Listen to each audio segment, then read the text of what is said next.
Welcome, everyone, to this Good Leadership Podcast. My name is Charles Good, your host and the president of the Institute for Management Studies. This podcast is designed to provide you with actionable insights and tools that you can use from discussing the research, stories, and background from recognized experts and practitioners to accelerate your impact in your current role. My goal is what we've discussed today will be immediately actionable and useful to you, and I'd love to hear your comments for this episode about what you're planning on implementing. Today, I'm excited to be joined with Dr. Ellen Burts-Cooper, who has been featured in Time Magazine, Black Voices, Smart Business Magazine, Bloomberg BusinessWeek, and Crain's Cleveland Business, just to name a few. She works across numerous industries, including manufacturing, healthcare, government agencies, not-for-profit, and small businesses. And she's also on the faculty of Case Western Reserve University in the Weatherhead Executive Education Program. Not only that, but she's also the best-selling author of aMAZEing Organizational Teams, Navigating 7 Critical Attributes for Cohesion, Productivity, and Resilience. Thank you for joining me today, Ellen. Thank you, Charles, for having me. It's my pleasure. So today we're going to be talking about the manager's toolkit, especially the manager's toolkit for new and emerging leaders. But I always like to start out these with identifying a certain interesting fact with your background. And you and I have talked about this a lot. We know each other pretty well, but I'd love for the listeners to understand your journey from being in the financial services industry, right? And now as a leadership thought leader in your current role that you occupy. The transition actually, Charles, wasn't very difficult when I was in financial services and even chemical and manufacturing. The entire time you're managing teams, you're managing people, and you manage small teams and larger teams. You have one-on-one interactions. And so it's pretty easy to make the transition from having managed so many people to now being able to give guidance and direction to others who are managing across a number of industries. So I ended up leaving the organization and I started working with very similar organizations where there was a lot of transferable knowledge to help them manage and lead others. Yeah, so this sounds like that was some great proving ground and giving you a lot of insights into how to manage those teams. And then you were able to take that information and move forward with it with your own consulting. Great. Well, I'd like to start out with the new manager role. As they're moving into this new role, what is the difference that you see between managing and leading so that that's really clearly identified? Because I think that role changes, right? As an individual contributor or a manager becomes now more in a leadership role. Right. When you're managing, Charles, really, we're making sure that we have the day-to-day covered. So making sure that the project plans are completed, making sure that each employee has understanding of their expectations and metrics and goal setting and the budgets and all of the things that you're responsible for managing day-to-day. It's a bit of a more tactical role. We ensure that things get done by a certain timeline to a set of quality standards.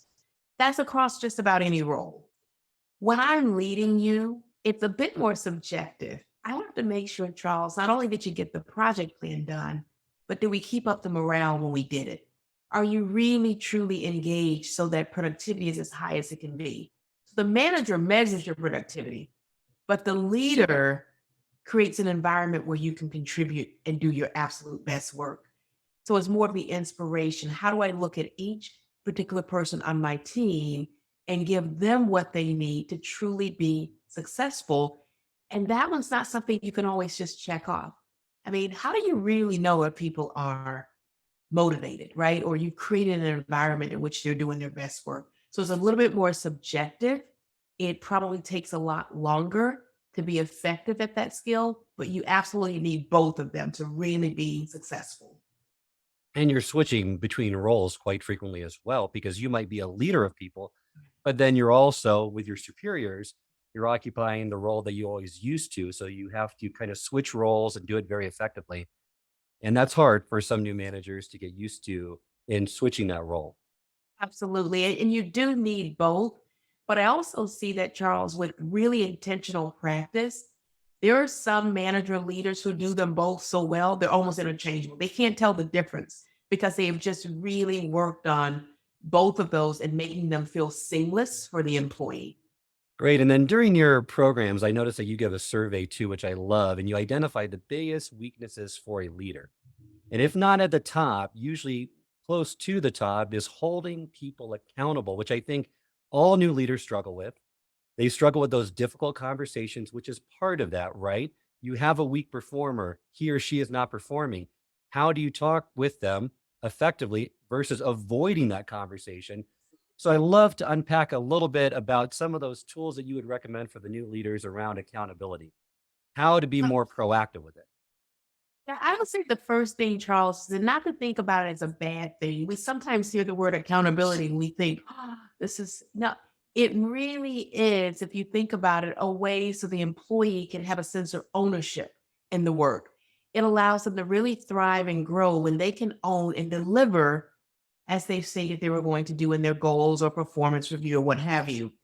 But the step one to hold others accountable is the leader has to first hold themselves accountable.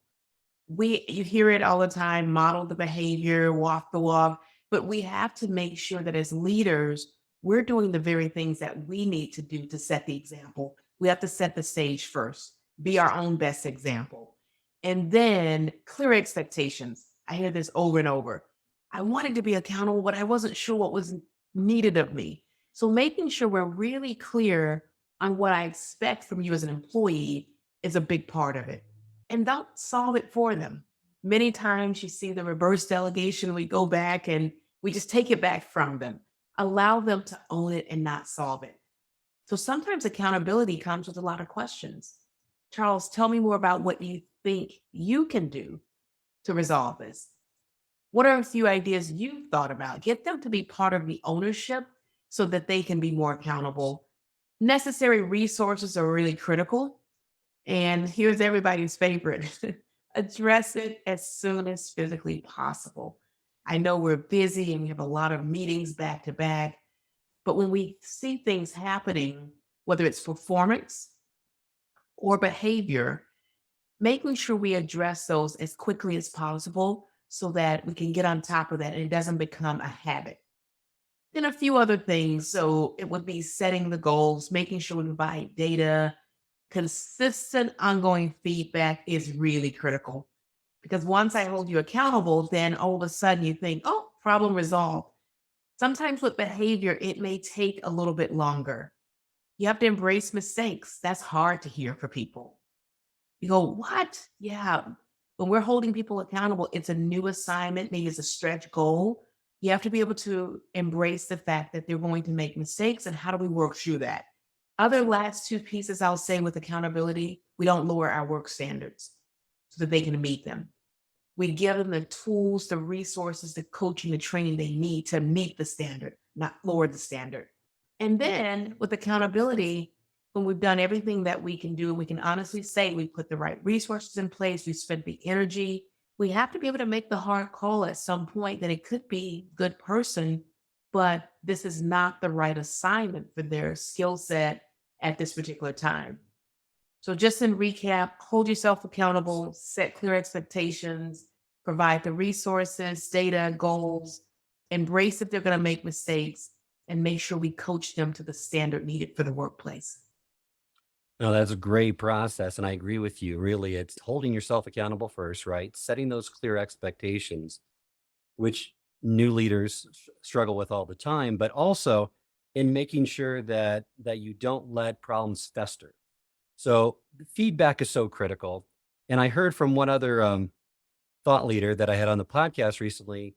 He said a lot of managers do it the wrong way. They hire quick and they fire slow, when you should do it just the reverse, right? You should hire slowly. And when you know there's an issue, you should take the necessary actions right away. Now, would you agree with that? Or how does a new leader really know when it's time to say, okay, I've given the feedback, they have clear expectations, this problem is not rectifying itself, it's still there. What's the next step, and how can I be more proactive? Well, things have to happen according to the employer's policy. So first, you abide by the policy. Typical would be you give the employee the resources, you're working with them, they're on some type of performance plan for a certain amount of days, and you make sure they have the resources they needed through that time. Once you've done that, whatever the policy dictates, whether that's 30, 60, 90 days, whether that's X number of follow-ups, you can in good faith say that you put the energy, the effort, the tools, the resources, and you've also stepped back to make sure that there could be someone else who could provide more robust coaching. I've had a number of times, Charles, where I just wasn't the person who could do the coaching. And I would say, you know what? We've identified some things that I want you to work on, but Charles is going to come in and work with you. Once I've done all of that and we're still not seeing a measurable improvement in their performance or behavior, at that point, you work with your human resources to then make the call that this may be the wrong job for the person or the wrong organization at that point. I love that. Yeah. Coach them up or coach them out. And if you're not the right person, identify those resources. It's a little trickier when it's a smaller company and you don't have those procedures and policies in place. But by far and large, there's a tendency that I feel that people wait too long to do it, where that cancer is now on the team or that behavior now is looked at as accepted, right? Versus you want to hopefully nip it in the bud sooner so that there's those expectations and everyone has those norms and heuristics to know, okay, here's what is acceptable, here's what's not acceptable. Absolutely. And we wait because we think about it as uncomfortable. One of the tips that made me more comfortable with accountability is this is a gift for Charles. I mean, this is to help you grow and thrive in your role. I even start the conversation. Like, I'm putting I this in, love that. I want you to be better. So I see accountability as, Charles, I got something to talk to you about today. Like, I see it as excitement. Now, it's not always easy to hear, but if you know the intent and where it's coming from, and you said something really critical, that culture of feedback has to happen all the time. If it's once or twice a year, we're going to scare people. But when they're used to getting the positive feedback, hey, Charles, just wanted to call you there. You said you did an absolutely fabulous job on XYZ. And that's it. You just called for really good news. Then they understand that I'm going to get feedback regardless. Some people just give the negative or they wait too long because they're uncomfortable because they're not doing a comprehensive feedback strategy. And that's really critical if we can get a rhythm going. Because you know what happens when you've had a habit for too long? The longer you go with it, the more difficult it is to coach them out of that habit. I think that's great. I love how to look at it as a gift. I think that's really critical and that's going to add value to a lot of our listeners around this topic. So another area in which I know that new leaders struggle with, especially in this day and age, is delegation. They feel like now I've gotten this role, more is expected of me. I need to produce more. And if I give something away and someone does a better job, they could even say, okay, well, they might have more value now. They might have an ulterior motive and they might try to sabotage my new position within the company. How do you get new leaders to really look at delegation the right way? We first look at leadership as we grow. Our job as leaders, it is to grow more leaders. At some point, they will surpass you in terms of skills, right? So that's the idea first. We have to get our concept around the social intelligence where the job is now about putting your energy into others to make them the absolute best they can be. And that might mean they could end up being your boss one day. Hopefully, you've been really good to them, right? But that's step one. And then once you've done that, we have to look at delegation as a process, not a one and done. There are administrative tasks we might give away, but there should be some percentage of your delegation. My rule of thumb is maybe 70% of it. You grow the person through the work. Like they actually get better, they increase their skills, a competency is increased as a result of the delegation. So people are more likely to accept a task delegated because they can see the growth. Hey, Charles, if you take this on, it's going to show you how to do X, Y, Z and develop this skill. And you're more likely to pass it to the person if you know they're going to grow. But as a process, delegation is not just giving the work away. It is the training and development of the staff. And you think that's going to take more time. Yes, at the beginning, delegation actually takes more time. Giving them direction and follow up, analyzing how well they're doing, back to giving them the feedback on how well they're doing, and then periodic evaluation of the work. Once you get into that rhythm, the employees almost come to expect it. You provide work that helps me grow. You're going to direct me through that work. You're going to check in. We have a process and we continue that. That process has made people really successful with giving work to people who are in your report or your chain of command. I love that. And that's so true that you're growing leaders, you're giving them areas to grow and develop. I think you could also remind yourself to say this gives you the ability to free up your time to focus on your areas of expertise as well, because you can't do everything well. You need to provide the value of where your skill sets, your expertise lies. So now, with some of that off your plate, right? Hopefully, you can focus more on those areas and further differentiate yourself. Absolutely. And one model that I like to use is a tiered approach to delegation. So delineating the delegation where if you imagine, Charles, at the top of the pyramid, it's a small box. That's the stuff that you absolutely must do. Well, at the bottom of that pyramid is the stuff that they absolutely must do. We have to make sure that we're not working in areas where you're paying way too much of a salary for this job to be done. And then the employee doesn't feel empowered. So you can assign, say, a report. You don't have to give the entire report to the person. You can say on the report, I need to be the one to proof and sign off, but you need to write and do the research. And then in between, there's some steps. There's some things that maybe I should do as a leader, but if I were in a pinch, you help me out. And there's some things that you should do as the employee, but if it were an emergency, I could step in and help with that part of the report. So making those distinctions allow you to keep the parts that are most critical for your role, because maybe it's not appropriate for the employee to sign off.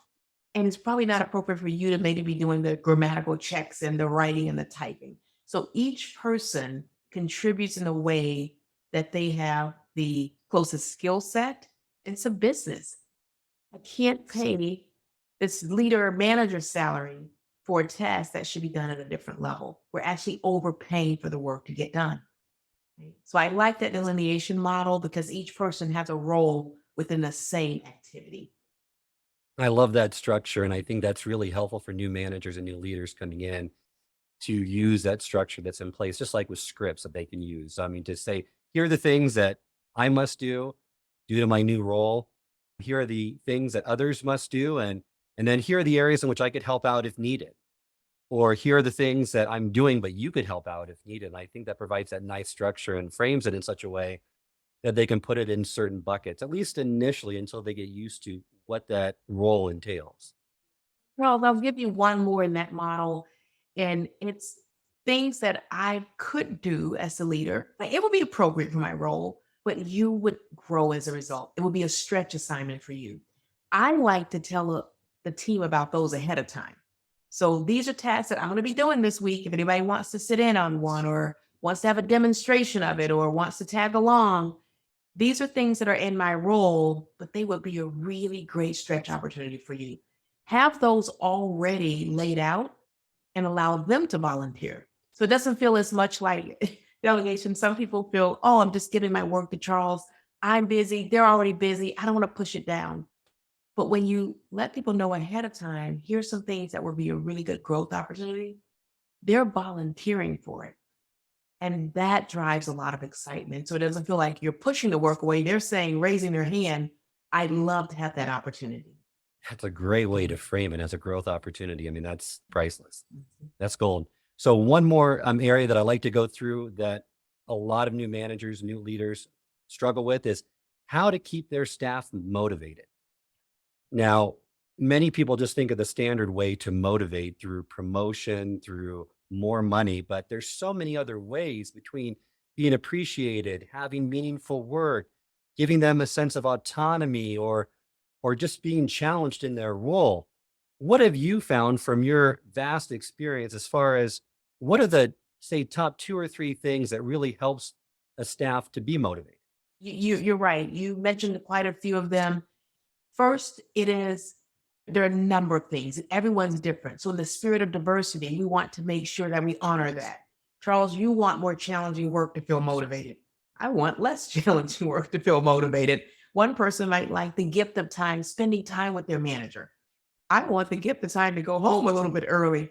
So it's going to be different for each person. But one of the ones I've found that is all I would say close to being universal is appreciation. It is showing people that what they do matters, showing them that you're excited that they're on your team. When you can show forms of appreciation, whether that is, like I said, spending time or providing them with something. Some people are appreciated when you give them data. Right? Oh, thank you for this video. I appreciate this. Is going to help my presentation.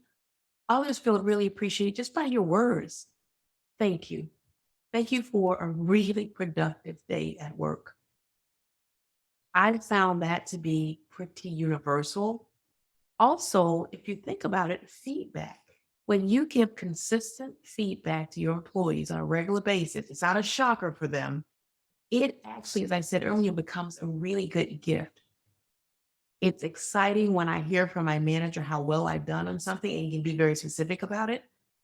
It's also exciting to say, Charles, but I noticed on this slide, here's some things I'd like you to work on, and here's why. It would really even further strengthen you if you did XYZ. I would love to see more of that in the future.